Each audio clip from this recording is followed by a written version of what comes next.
Good morning, friends. Today's video is a story. The story is called Giraffes Can't Dance. And it's written by Giles Andreae and Guy Parker-Rees. Giraffes Can't Dance. Let's get started. Gerald was a tall giraffe whose neck was long and slim, but his knees were awfully crooked and his legs were rather thin.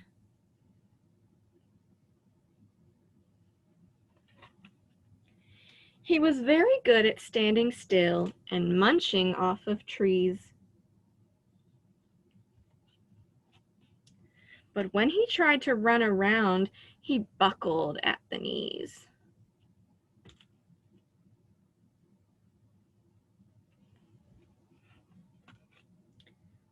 Now, every year in Africa, they hold the jungle dance, where every single animal turns up to skip and prance. Do you see all the animals? Let me hold it closer. I see Gerald the giraffe. What do you see? I see a lion, 2 zebras, 2 monkeys, 2 hippos, and lots of other animals. This year, when the day arrived for the jungle dance, poor Gerald felt so sad because when it came to dancing, he was really very bad. The warthogs started waltzing, and the rhinos rock and rolled. The lions danced a tango that was elegant and bold.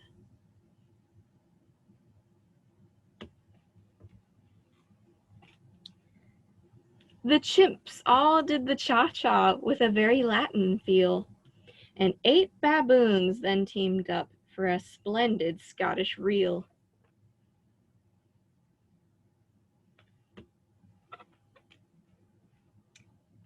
Gerald swallowed bravely as he walked toward the floor, but the lions saw him coming and they soon began to roar.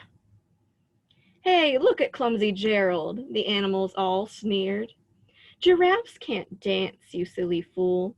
Oh, Gerald, you're so weird."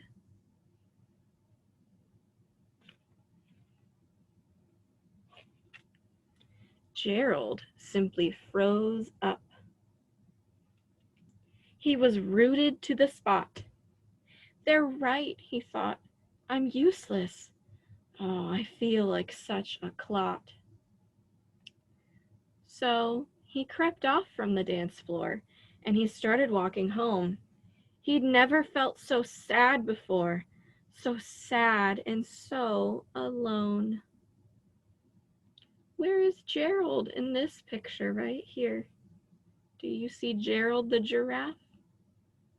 Not on this one, but here.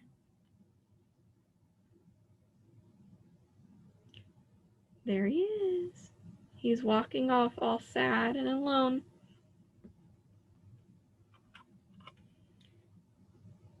Then Gerald found a little clearing and he looked up at the sky. What does Gerald see in the sky? The moon, you got it. The moon can be so beautiful, he whispered with a sigh. Excuse me, coughed a cricket, who'd seen Gerald earlier on.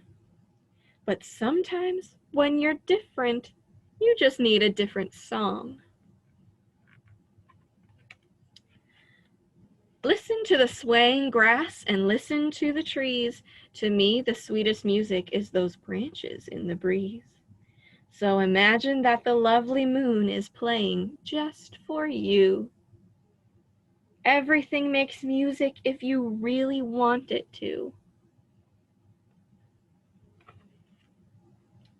With that, the cricket smiled and picked up his violin. Then Gerald felt his body do the most amazing thing. His hooves had started shuffling, making circles on the ground. His neck was gently swaying and his tail was swishing around. What is he doing? He is dancing. He threw his legs out sideways. Then he swung them everywhere. Then he did a backward somersault and leapt into the air.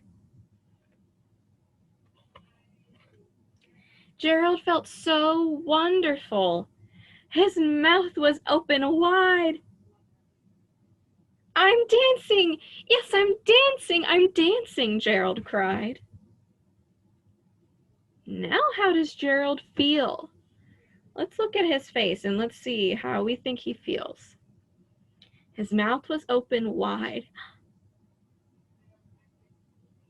Do you think he feels frustrated or excited or just happy? I think he's pretty happy. He's excited. He learned to dance. Let's keep going. We're almost done. Then, one by one, each animal who'd been there at the dance arrived while Gerald boogied on, and they watched him quite entranced. There's all the animals watching Gerald. They shouted, "It's a miracle! We must be in a dream. Gerald's the best dancer that we've ever seen."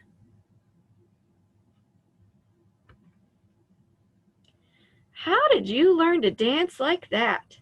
Please, Gerald, tell us how. But Gerald simply twirled around and finished with a bow.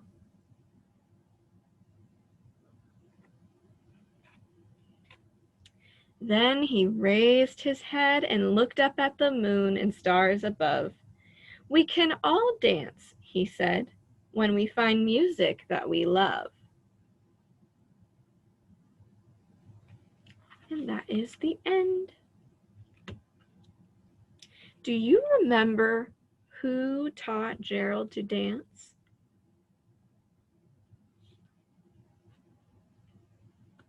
Give you a hint. They're on this page.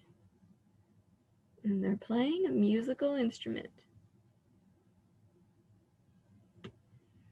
If you pointed here, this is the cricket. Crickets make a chirping sound in real life. Do you ever hear crickets outside your door or window at night? I do sometimes. All right, friends, thank you for joining me today. I hope you enjoyed that story, and I'll see you later on today.